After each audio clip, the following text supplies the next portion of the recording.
আসসালামু আলাইকুম। আমি লেফটেন্যান্ট KSM ইন্তিসার ইনজামাম, বাংলাদেশ নৌবাহিনীর একজন। আজ আমি কোনো দলের না, কোনো সংগঠনের না, আমি আজকে জনগণ।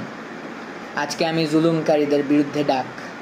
আমাদের নেভাল একাডেমিতে ঢুকতেই শেখানো হয় আল্লাহর পক্ষে লড়াই করো। ধর্ম, বর্ণ, জাতি নির্বিশেষে সত্যের পথে, নীতির পথে, ন্যায়ের পথে রুখে দাঁড়ানো যেমন একজন মুসলিমের দায়িত্ব, তেমনি প্রত্যেক জনগণের দায়িত্ব। আজ আমি প্রত্যেক জনগণের জন্য সেই ডাক। আমার এই ডাক কতদূর যাবে আমি জানি না, তবে বন্ধ করানোর জন্য রাজাকার, BNP ইত্যাদি নাম দেওয়া হবে। দাড়ি দেখে বলবে আমি জামাত শিবির, তবে আমি একজন বীর প্রতীক সন্তান। আমার বাবা আর্মিতে ছিলেন এবং মাননীয় প্রধানমন্ত্রী আপনার সাথেই SSF-এ চাকরি করেছেন। তবে জনগণ এইসব আর খায় না। Enough is enough. আমাদের দেশ আজ ভালো নেই। আমাদের জনগণ আজ আর্তনাদ করছেন। এই আর্তনাদ আজকের না, এই আর্তনাদ 2009 সালে যখন 57 জন অফিসার মৃত্যুবরণ করেন। খুন করে ফেলা হয়, মৃত্যুবরণ না। এর মধ্যে ছিলেন আমার বাবার আর্মির কোর্সমেট, আমার বন্ধুদের বাবা এবং আরও অনেকেই। 1971 সালেও এত অফিসারের মৃত্যু হয় নাই। আজকে ছাত্র আন্দোলনের উপর যেই কিল অন সাইট অর্ডার দিয়েছেন, ওই দিন সেটা কই ছিল মাননীয় প্রধানমন্ত্রী? আজকে আমার এই প্রশ্ন সেই সকল অফিসারের পক্ষ থেকে যাদের চাকরি কেড়ে নিয়েছিলেন এক রাতের মধ্যে, এবং পর্যায়ক্রমে আরও যাদের চাকরি শেষ করে দেন। প্রত্যেকটা অফিসার এবং তাদের পরিবারের আতঙ্ক আমার মনে এখনও আছে। পিতৃহীন সন্তানদের কান্না কেউ ভোলে নেই। আজকে ছাত্রদের বিরুদ্ধে এবং জনগণের বিরুদ্ধে যে আচরণ, এই আচরণ কোথায় ছিল BDR জওয়ানদের সাথে? ছাত্রদেরকে রাজাকার ডেকে আপনার ছাত্রলীগকে লেলিয়ে দিয়ে কেমনে পারলেন?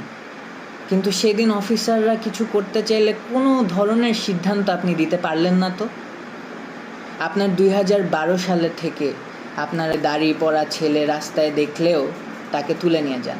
এমন অবস্থায় গিয়েছে যে আমার উচ্চপদস্থ কর্মকর্তা আমাকে বলছে তুমিও সাবধানে বাইরে যাও, তোমাকে দেখেও তুলে নিয়ে যাবে। তাইলে আপনি এবং আপনার সরকার কি মুসলিম বিদ্বেষী? যেখানে পুরো পৃথিবীর মুসলিমরা ইসলামোফোবিয়ার বিরুদ্ধে যুদ্ধ করছেন, আপনি এই মুসলিম গরিষ্ঠ দেশে ইসলামোফোবিয়া ছড়াচ্ছেন। আমার ভাইদের আত্মমর্যাদায় আঘাত করে মরিয়া করে দিচ্ছেন। সংখ্যালঘু ভাই যারা আছেন তাদের পুঁজি করে সংঘর্ষ লাগিয়ে তাদের ক্ষতি হতে দিয়ে ডিভাইড অ্যান্ড কনকোয়ার মতাদর্শ চালাচ্ছেন। আপনি বলেন ধর্ম যার যার, উৎসব সবার, তবে আজকে আমরা বলি ধর্ম যার যার, সংগ্রাম আমাদের সবার। সাগর রুনি দম্পতির একমাত্র সন্তান মাহির সারোয়ার মেঘ রাস্তায় দাঁড়িয়ে আছে পোস্টার হাতে, জীবনের নিরাপত্তা চাই।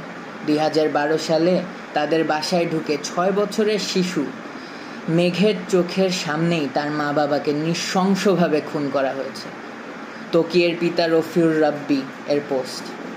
ছাদে খেলারত অবস্থায় 6 বছরের শিশু রিয়াকে আপনার পুলিশ খুন করেছে। আর 4 বছরের শিশু আহাদ 8তলার বাসায় বারান্দায় দাঁড়িয়ে বাহিরে তাকিয়েছিল, পুলিশ তাকেও খুন করেছে। সরকার যেমনভাবে মানুষের নিরাপত্তা দিতে ব্যর্থ, তেমনি আপনি আপনার আশেপাশের পোষাদের নিয়ন্ত্রণ করতে ব্যর্থ। আর আপনার শেখ পরিবার নিয়ে তো আর নাই বলি।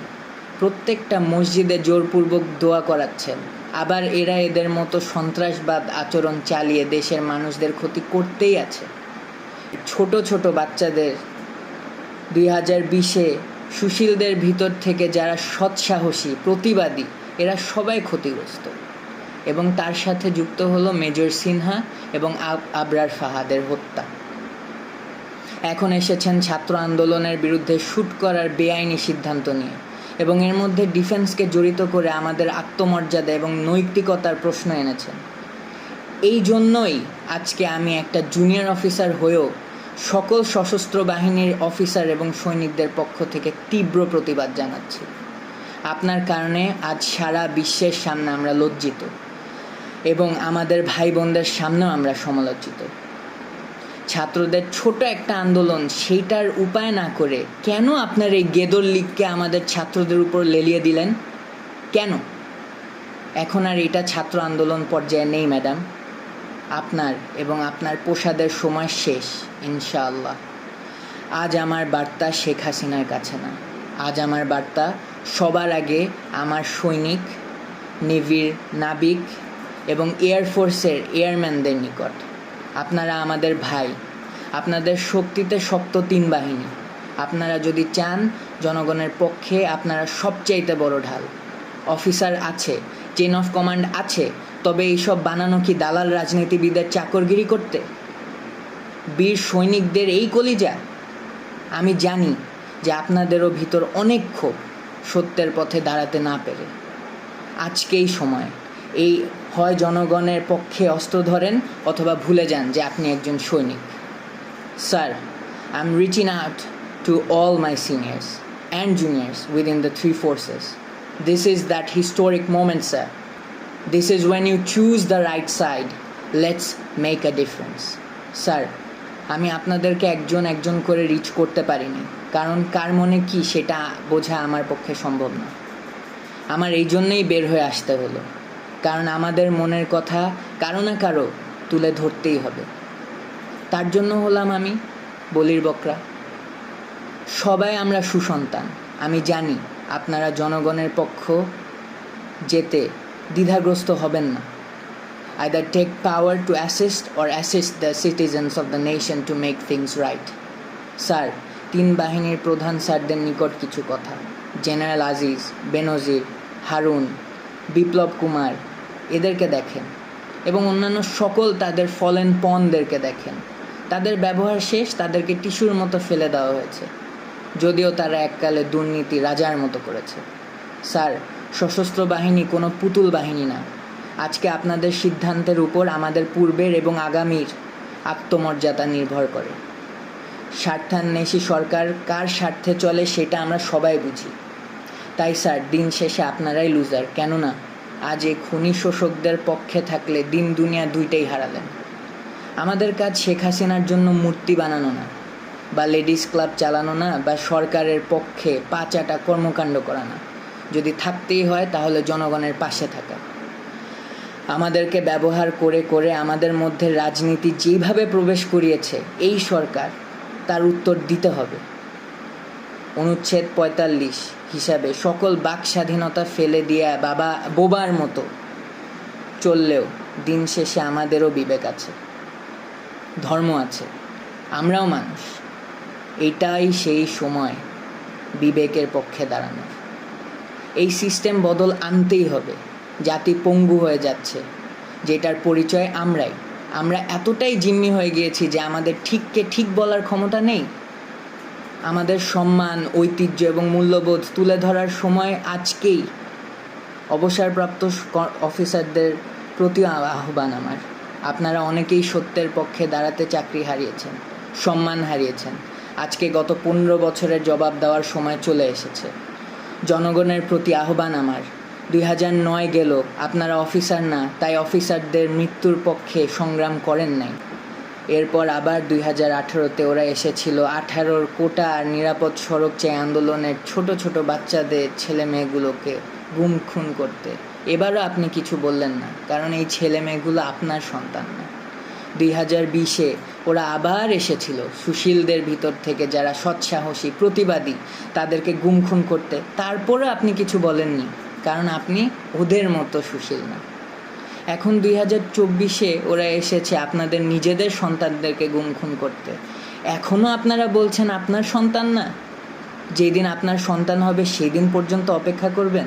তাইলে আপনার ইচ্ছা 6 বছরের রিয়ার মতো আপনার বাচ্চা ছাদে ঘুরতে গিয়ে গুলিবদ্ধ হোক, এবং আবু সাঈদ, মুগ্ধ, রাইহান, তানভীর, হৃদয় ও ওমর আরও অনেকের সন্তানের মতো আপনার ছেলে রাস্তাঘাটে মার খেয়ে গুলিবদ্ধ হয়ে পড়ে থাকুক, পুলিশের আর্মার্ড গাড়ির উপর মরে পড়ে থাকুক, যার লাশকে ঘরের ময়লার মতো ফেলে দিবে রাস্তার উপর। আপনার ছেলে নিরস্ত্র হয়ে কোনো বিল্ডিংয়ে ঝুলে আশ্রয় নিয়ে থাকা অবস্থায় এই খুনি সরকারের লোক এসে নির্দ্বিধায় গুলিবদ্ধ করে মেরে ফেলবে, এইটা চান? শিশু আহাদ এর মতো গুলিবদ্ধ হয়ে আপনার কোলের মধ্যে শেষ নিঃশ্বাস ত্যাগ করার সময় বলবে, বাবা তোমার বুকেই থাকবো আমি, তখন আপনার টনক নড়বে? এটা না চাইলে ধর্ম বর্ণ নির্বিশেষে রাজপথে আসেন। জনগণের সাথে মিলে সশস্ত্র বাহিনী এই দাবি পূরণের জন্য জনগণের সুরক্ষা নিশ্চিত করবে এবং জনগণের স্বার্থে অস্ত্র ধরবে, এইটাই আমার প্রত্যাশা। আপনারা মনে রাখবেন, বহিরাগত শক্তি এখন দেশে বিদ্যমান। তারা অনেক উপায়ে দুই পক্ষের মধ্যে সহিংসতার সৃষ্টি করতে সন্ত্রাসী কর্মকাণ্ড চালাবে এই খুনি সরকারকে টিকায় রাখতে। তাই ছন্নছাড়া হবেন না, সবাই রাজপথে নামেন। আমাকে অনেকেই বলেছে, বাঙালি এই বাঙালি সেই, দেখবি পিছে কেউ আসবে না, তুই একাই মরবি, তোর গোষ্ঠী সহ মরবি। তোর নেভির এবং এয়ারফোর্সের অফিসারদের এমনিই নাই কলিজা এবং সংখ্যাও কম। তোর আর্মির বাপেদের 2009-এর পর রক্ত শুকিয়ে গাদ্দারি রক্ত হয়ে গিয়েছে, আরও কত কি। আমি কি বলেছি জানেন? আমি বিশ্বাস করি এই দেশে এখনও ঈমান বেঁচে আছে, দেশে এখনও বিবেক বেঁচে আছে, আমার বিশ্বাস বেঁচে আছে। এবং আমার বিশ্বাস যে আমার মতো সবার বিশ্বাস বেঁচে আছে এবং থাকবে। রিজিকের মালিক আল্লাহ। মনে রাখবেন, আল্লাহর পক্ষ থেকে সাহায্য এবং আসন্ন বিজয়। আমি জনগণের পক্ষে, আমি যাচ্ছি তাদের সাথে যোগ দিতে। হারানোর অনেক কিছু, তবে আজকে মুসলিম হিসাবে পাওয়ারও অনেক কিছু। আমার সশস্ত্র বাহিনীর ভাইদের কাছে আমার শেষ রিকোয়েস্ট, আজকে আল্লাহর জন্য হলেও আসেন দেশকে বাঁচাতে এই খুনিদের হাত থেকে। এটা হলো 50 বছর পূর্তির এক তকমা স্বাধীনতার। এই তকমা আমি খুলে ফেললাম।